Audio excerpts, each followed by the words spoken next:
Head of Montana's Department of Natural Resources and Conservation is urging people to use the utmost caution with several weeks of fire season left to go, and that might mean you'll need to postpone some of your outdoor activities such as firewood cutting headed into the fall.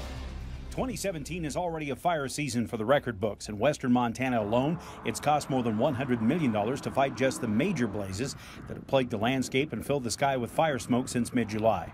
And what has fire agencies concerned is that there's still a lot of fire season to go. Historically, some of the largest fires happen after Labor Day. And with conditions as dry as they are and no rain in the forecast, DNRC Chief John Tubbs says it's critical for Montanans to stay on their guard. Yeah, we've got a lot of fire season ahead of us. There's nothing in the weather forecast that says that this is going to come to an end anytime soon. What you can do most to support firefighters is to be very careful when you go out in the woods. When you're working on your property, be conscious that starting a fire right now is the last thing we need. Let's keep our firefighters safe, and the best way is for you to not start a fire.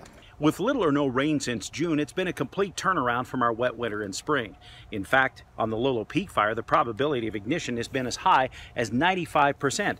That means if you had 100 matches, lit them and dropped them, all but 5 would start a fire.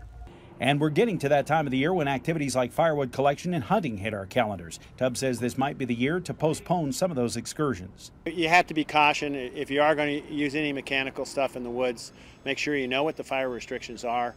Do it in the morning when the humidities are higher, but frankly, the weather conditions are just not conducive. If you can put off for a while and stay out of the forests, let's enjoy Montana, but let's keep our firefighters safe.